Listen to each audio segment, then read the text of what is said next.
जिज्ञासुओं को, सभी ज्ञान प्रेमियों को, सभी गीता प्रेमियों को, सभी प्रबुद्धजनों को मेरी ओर से और मेरी संस्था डूअर्स पैराडाइज फाउंडेशन की ओर से सादर जय श्री कृष्ण। आज हम वर्तमान युग में आध्यात्मिक चिंतन की श्रृंखला के तहत गीता के तृतीय अध्याय के श्लोक संख्या 38वें की व्याख्या कर रहे हैं,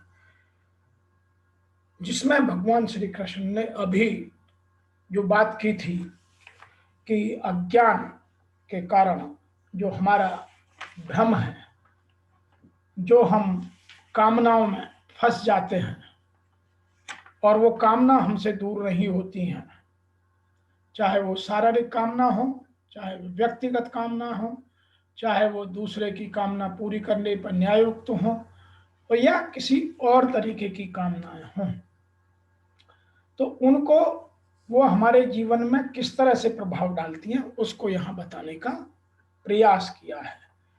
और जिसको उन्होंने इस तरह से लिखा है, धूमेन आव्रियते वाहिनः यथा आदर्श मलेन च यथा उल्बेन आवृतः गर्भः तथा तेन इदम आवृतः।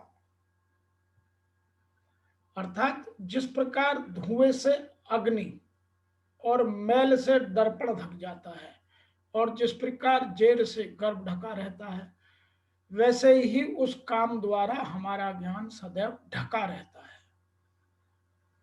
As fire is surrounded by smoke, as mirror by rust, as the fetus is enclosed in the womb, so is this covered by it। तो यहाँ भगवान ने तीन तरह के दोषों की बात की है। सबसे पहले मल, दूसरा है विक्षेप और तीसरा है आवरण। धुआं, मैल से दर्पण का ढका जाना और गर्भ का जेर से ढका रहना, ये तीनों इस तीनों प्रकार के मल, विक्षेप और आवरण के ही रूप हैं। इनको हमें वर्तमान में जानना चाहिए कि हमारे मन मस्तिष्क पर इनमें से कौन सा कब कहाँ कैसे डला रहता है।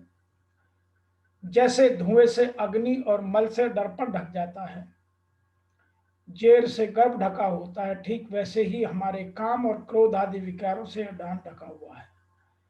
भीगी लकड़ी जलने पर धुआं ही धुआं होता है, अग्नि रहकर भी लपट नहीं रूप ले पाती। मल के ढके रहने से प्रतिबिंब तो दिखाई देता है लेकिन स्पष्ट दिखाई नहीं देता है, और झिल्ली के कारण गर्भ ढका रहता है, वह बाहर से उसकी प्रक्रियाएं नहीं नजर आती हैं। वैसे ही इन विकारों के रहते परमात्मा का प्रत्यक्ष ज्ञान नहीं होता, परमात्मा भी हमसे दूर रहता है। तो यही बातें जीवात्मा के आवरण की तीन कोटियां हैं। उनकी शुद्ध चेतन धूमिल होती है। यह आवरण काम ही है जो विभिन्न रूपों में होता है। यहाँ अग्नि में धुआं, दर्पण में धूल और भ्रूण में गर्भाशय। जो काम की उपमा धूम्र से दी जाती है वह यह समझना चाहिए कि जीवित स्फुलिंग में की अग्नि कुछ कुछ अनुभव गम्य है। दूसरे शब्दों में, जब जीवात्मा अपने कृष्णा भाव अमृत को कुछ कुछ प्रकट करता है तो उसकी उपमा धुएं से आवृत अग्नि की दी जा सकती है। यद्यपि जहां कहीं भी धुआं होता है वहां अग्नि का होना अनिवार्य है, किंतु प्रारंभिक अवस्था में अग्नि की प्रत्यक्ष अभिव्यक्ति नहीं होती, धुआं ही धुआं होता है। यह आवरण, यह अवस्था कृष्णा भगवत भावनामृत से शुभारंभ जैसी है। दर्पण पर धूल का आवरण मन रूपी दर्पण को अनेक आध्यात्मिक विधियों से स्वच्छ करने की प्रक्रिया के समान है। इसकी सर्वश्रेष्ठ विधि है भगवान के पवित्र नाम का संकीर्तन। और गर्भाशय द्वारा आवृत भ्रूण का दृष्टांत असहाय अवस्था से दिया गया है, क्योंकि गर्भ स्थित शिशु इधर उधर हिलने के लिए भी स्वतंत्र नहीं रहता। जीव का यह अवस्था वृक्षों के समान है। वृक्ष भी प्रायः चेतना शून्य होते हैं। धूमिल दर्पण पशु पक्षियों के समान है और धूम्र से आवृत का उदय होता है, और यदि वह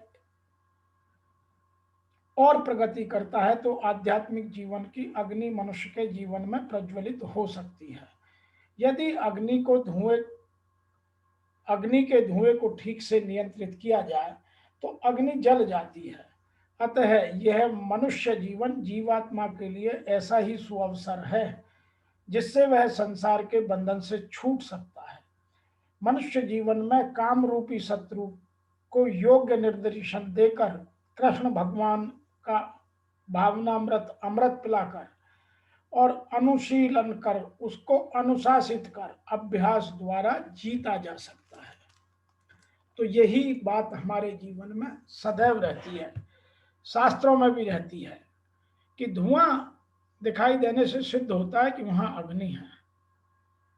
यदि अग्नि नहीं होती तो वहां धुआं कहां से होता। तो ऐसे ही ज्ञान के ऊपर आवरण चढ़ जाता है, ज्ञान तो है। अतः जिस प्रकार धुएं से ढकी होने पर अग्नि होने का ज्ञान, मैल से ढके होने पर दर्पण का ज्ञान और जेल से ढके होने पर गर्व का ज्ञान सभी को रहता है, उसी प्रकार काम से ढका होने पर विवेक, कर्तव्य और अकर्तव्य का ज्ञान भी सभी में रहता है। पर कामना के कारण, लोभ के कारण, अहंकार के कारण, लगाव के कारण उनसे हम दूर नहीं हो पाते हैं। शास्त्रों के अनुसार परमात्मा प्राप्ति में 3 दोष बाधक होते हैं, जो मैंने यहां भी बोला, मल, विक्षेप और आवरण। ये तीनों दोष संसार से संबंध के कारण उत्पन्न होते हैं। असत संबंध कामना से होता है, अतः मूल दोष कामना ही है। कामना का सर्वथा नाश होते ही असत से संबंध विच्छेद हो जाता है, और असत से संबंध विच्छेद होते ही संपूर्ण दोष मिट जाते हैं और विवेक प्रकट हो जाता है। परमात्मा प्राप्ति का मुख्य बाधा है सांसारिक पदार्थों को नाशवान मानते हुए भी उन्हें महत्व देना। यह हर कोई जानता है कि यह संपूर्ण प्रकृति, संपूर्ण संसार नाशवान है, फिर भी उसको महत्व देता है। और ये सत्य, सुंदर और सुखद प्रतीत होते हैं। तभी तक मल, विक्षेप, आवरण, इन तीनों में दोष रहते हैं। इन तीनों में मल दोष को अधिक बाधक माना जाता है।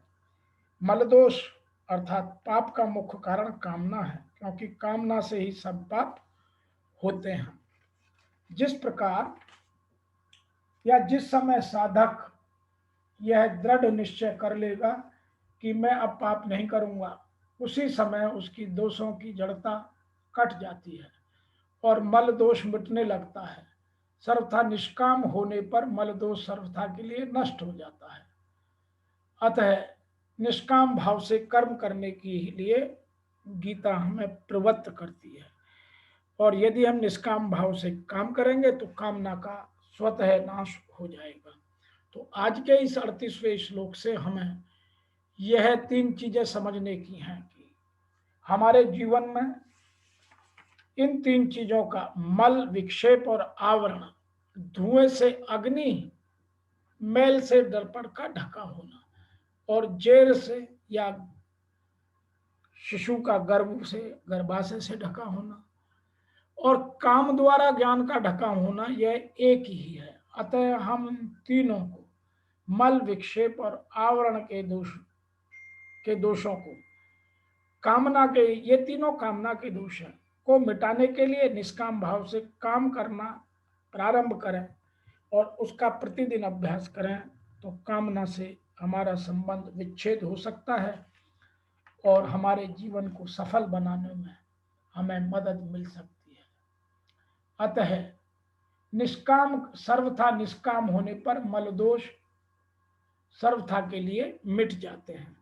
आज के इस 38वें श्लोक की व्याख्या में इतना ही। फिर आपसे शीघ्र मिलते हैं। तब तक के लिए आपको मेरी ओर से और मेरी संस्था डूअर्स पैराडाइज फाउंडेशन की ओर से ओम नमो भगवते वासुदेवाय नमः।